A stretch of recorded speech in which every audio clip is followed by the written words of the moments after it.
Hi, folks. Thanks for tuning in. Here's your host, Representative Rick Crawford. Hey, folks. Welcome to Tune In. I'm your host, Rick Crawford, and I am pleased to welcome you. We are going to be joined here in just a few minutes by my friend and colleague from the 3rd Congressional District of Arkansas, Mr. Steve Womack. A lot to talk about, and we'll hear from him in just a minute right after this. Stay with us.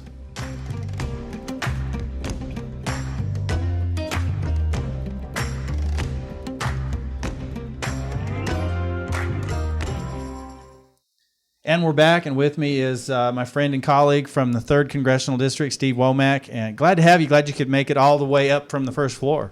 Happy to be here. I almost got the bends coming up that elevator. It's a long way up here. It is. It's the 7th floor, and the beauty is we can get out on the balcony. I almost never do it, but you can if you want to. Yeah, it's a beautiful venue and great office complex here. Of course, I've been in Longworth since the day I got here, as you have, and very handy. I really love it here. Yeah, me too. We didn't move last time. We liked the office real well, and I think our entire delegation at one time was in Longworth.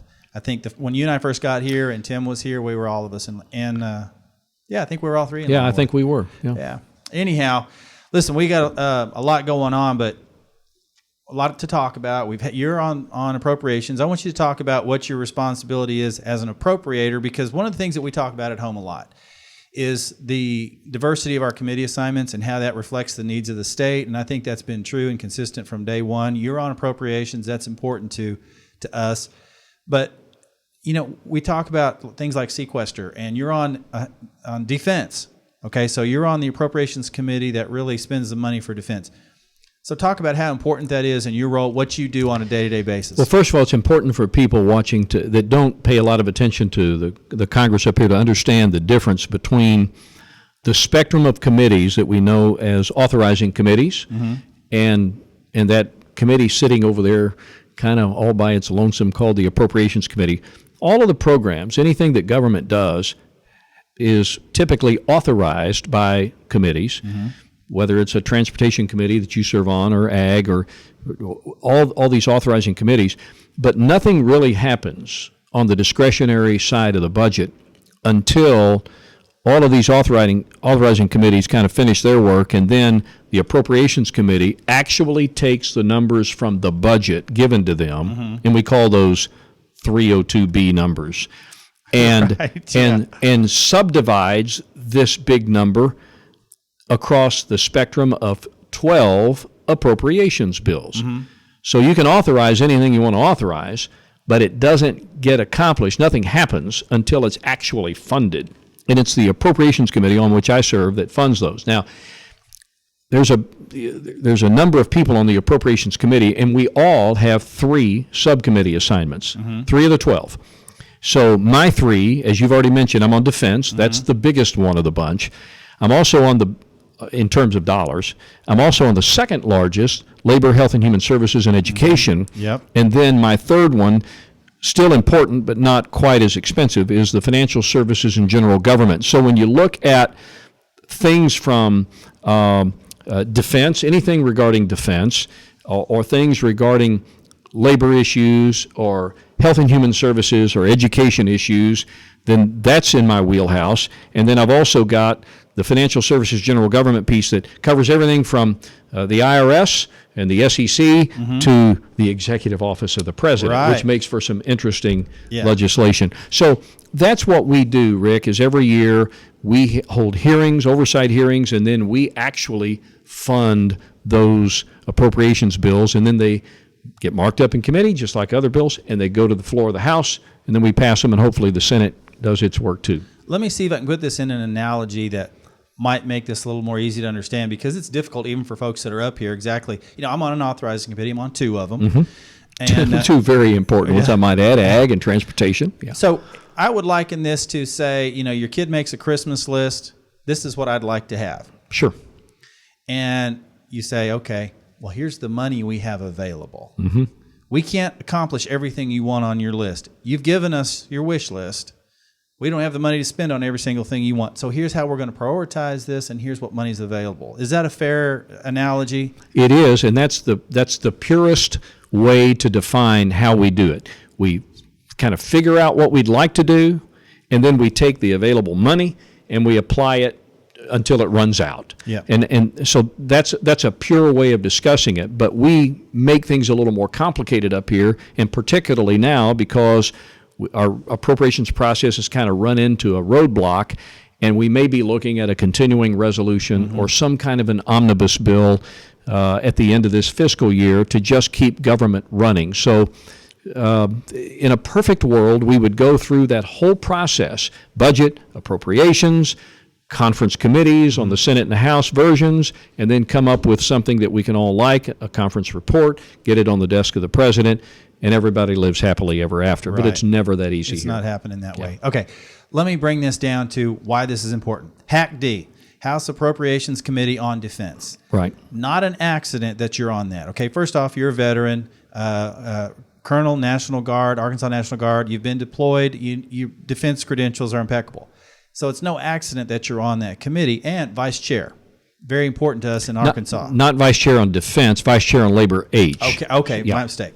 I figured it'd be a matter of time for your vice chair on defense. I would hope so. I would love to. Yeah. Let's put it that way. But again, okay, your credentials notwithstanding, Arkansas, really from a strategic standpoint, I want you to give us a little bit of insight on how Arkansas figures into the total defense picture for national security, because certainly, we don't have, we're not like Texas or California where we have a lot of great big military installations that get a lot of headlines.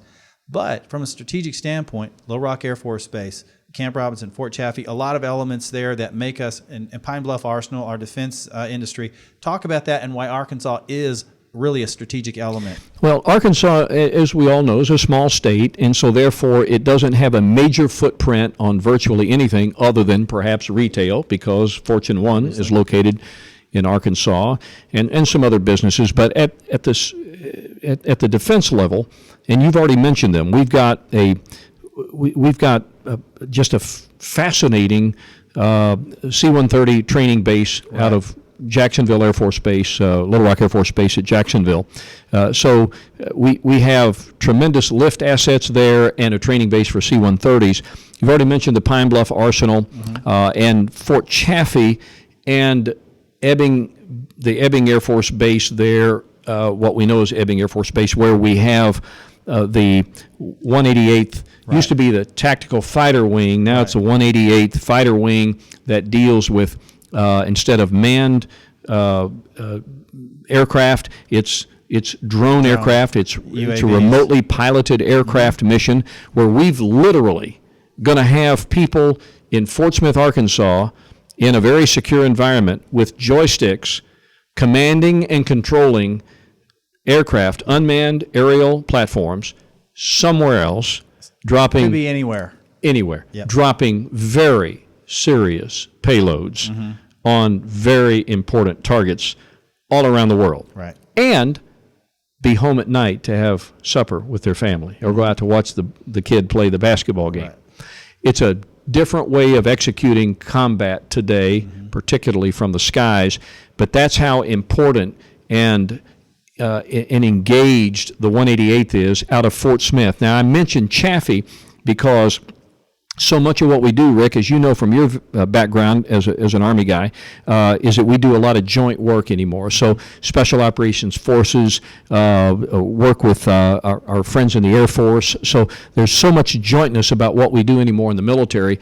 It's incredibly important that we have airspace and ground space co-located, so where you can put all of these pieces together. Right. And the Fort Smith area of operations, including Fort Chaffee, gives us the capacity to do a lot of that. So I think it's got a major part in future defense missions going forward. That's why we've, as you have and our other colleagues have lobbied very hard to ensure that we make sure that the funding is there for the enduring missions that will be accomplished and executed by men and women in the Arkansas Guard.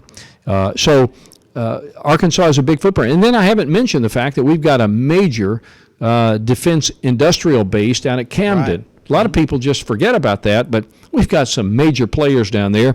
And our hope is that sometime later this summer that the down select will happen for the the person who's going to be given the contract to build the Joint Light Tactical Vehicle, 55,000 vehicles, and we're hoping that that's going to take place at the Lockheed facility there at Camden. So Arkansas's got a lot to be proud of in terms of its defense posture, and I think a very prosperous future looking forward. That's great. And so we see that, again, we make these points all the time when we're home, how important it is that we have this cross-section of committee assignments. Now, our colleagues, French Hill, he was in earlier, and he's on financial services, and we talked about some of the issues that he deals with. And I talked with Bruce Westerman a week or so ago, and I'm going to kind of tee something up for you that's kind of similar to what we talked about, and that is your life before you came to Congress. Now, you and I came in at the same time. I asked Bruce, as a state representative, how does he compare his experience in the State House to what we have up here? You were a mayor, so you were a chief executive of a pretty important town in Northwest Arkansas. Rogers is one of those pretty developing economies in Northwest Arkansas, and you were mayor there for quite a while. Had that prepare you for this? Compare and contrast kind of those experiences, and give us a little insight into what the differences are. Well, I'm glad you did.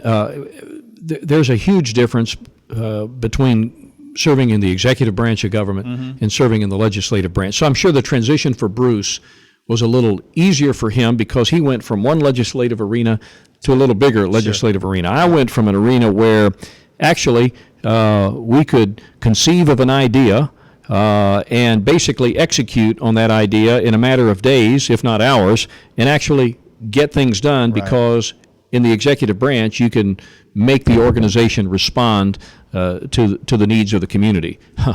Snail's pace up here. I mean, it's just really tough when you got so many people trying to do it. So the transition was a little more difficult for me because I was used to getting things done. You know, here's the idea, this is the right thing to do, it's the right policy. Get 8 members of the city council or 4 or 5 of those members to say yes, and it's done, and you've executed. Just doesn't work that well up here. Rogers is a dynamic city. It was increasing in population and economic vitality every year over year, just incredible growth as most of Northwest Arkansas was doing. What we did, Rick, was we basically did what needs to happen in Washington. As a mayor, I had the ability to tailor the executive branch, all of the organizations that reported to me, tailor them to meet the demands of a growing community. And I often said, look, our job here is not to tell people no. Our job here is to try to find a way to get to yes so that the private sector could do what it does best, create jobs and opportunity and economic vitality. And I think there's not a better model anywhere in the country than what Rogers was able to do in that time frame between 1999 and 2010 when I left office. In excess of $1 billion in development, thousands of jobs, and, you know, it was not without its heartaches and its headaches, but at the same time, I don't think there's any question what Rogers is a much better community now than it was, say, 10 or 15 years ago. Sure. And there are areas around the country where you just can't say that. So, but I think it's a case of keeping your tax structures low, and we never raise taxes, getting the bureaucracy out of the way, the onerous regulatory appetite that governments typically have. We got those basically under control, and then unleashing the power of the private sector. And when you can make those things happen, you're going to enjoy economic vitality of untold proportions, and in turn elevate the quality of life for all people. So that's what we were able to do, and I'm a little frustrated up here that it doesn't happen quite that fast. Well, you touched on something I think it's really important, that you bring that experience at the municipal level that is sort of on the ground. Here's what is an encumbrance or from an impediment to economic growth from a standpoint of regulations. And that's what we hear time and time again, is the regulatory burdens that our private sector faces. And you got a pretty good view and a pretty good perspective that brings that to Washington, and I think it's been very helpful in that capacity. It's been very helpful to me. And, you know, when you and I got here in 2010, I don't know what your feedback was, but back then, the number one deterrent for a lot of people, a lot of the job creators to do what they need to do and want to do, was tax policy. But in the last couple of years, it's kind of switched off of tax and it's gone to regulations. Regulation, yeah. And I have people that tell me all the time, but for the regulatory burdens that the federal government continues to impose on our sector that provides all this uncertainty, I'm just not going to expand my business. In fact, in some cases they are reducing. Just kind of hunkering down, Yeah. kind of ride this out. I think you're right. That's what I'm hearing at home too, and that's why I think it's important that we get a chance to sort of share a little bit of information. But Rick, who are these people? They're EPA. Yep. And OSHA. No one needs to tell you just how onerous EPA is. Right. And it's OSHA and a lot of other labor type programs. Right. And virtually every sector, the banking business, the Dodd-Frank legislation. Yep. We hear about it all the time. And just every time you turn around, and I'll share this one, and then I know we've got to move on, but I've got a major company in my district down in Fort Smith that says we have new products and new plans. We'd like to expand our business, hire more people, but we can't do it because the Department of Energy has 25 rulemaking procedures under consideration that are going to directly impact the bottom line of this company. And so therefore, they're parked on the sideline. Yep. And we can do better than that. Well, this is what I hear is a lot of people talk about the tax deal and cost of labor, and it's actually the regulatory regime that's preventing economic growth as much as anything, if not more. So I think we're on the same page in that regard because I'm hearing the same thing at home from particularly on the manufacturing side, but I think you're right. Steve, I wish we had more time because we could go on for a long time about this stuff. I appreciate you taking the time to come up, and we'll do it again. And that's going to do it for us. If I could I just want to make one comment for the benefit of the people that are represented by this guy right here. You got a senior member of Ag and Transportation that's anchoring that spot in the 1st District of Arkansas. As you know up here, key committee assignments and seniority, you can get things done. Yep. Let's keep bringing this guy back. It'd be doing us all a great favor. Thank you for the opportunity. Thanks for being here. We'll be back right after this. Hey folks, Congressman Crawford here. I know how difficult dealing with federal agencies can be. If you're having problems working with a federal agency, my office is here to help you. Just Google Congressman Rick Crawford and you'll find our website. Once you do, click on the Serving You tab at the top of the toolbar. Under the Serving You tab, you'll find a list of federal agencies that I can help you with. Anything from housing and urban development to the IRS to passport services to the Social Security Administration. When you click the links, you'll get access to information that can help. If you need more specific assistance, you can always call my office in Jonesboro at 870-203-0540. And once again, my thanks to Steve Womack from the 3rd Congressional District for being with us here today. Before I go, I want to mention one thing that we're working on legislation here that, there's a lot of talk about, all y'all do is name post offices and things like that. And you know what? That may not matter to everybody, but there's one that we're going to name that's not a post office. It's a federal building, the federal courthouse down in Helena. And we're going to name this after Jacob Trieber. Now, he's a footnote in history, but the truth is he ought to be a headline. He was a man way ahead of his time as it applies to really speaking up for folks at a time when it was dangerous to do so. Jacob Trieber was, by all accounts, a universally respected judge and jurist, a businessman in Helena, and a great story about an immigrant that came from Prussia, the first Jew appointed to the federal bench in history. And just what a great story. But I'm pleased to tell you that we are going to name the federal building down in Helena in his honor. And at some point in time, I think we'll devote an entire show just to Jacob Trieber and everything that he did in his illustrious career. But we'll talk about that later. I thank you for being with us today, and we'll look forward to seeing you again on another Tune In. Thank you.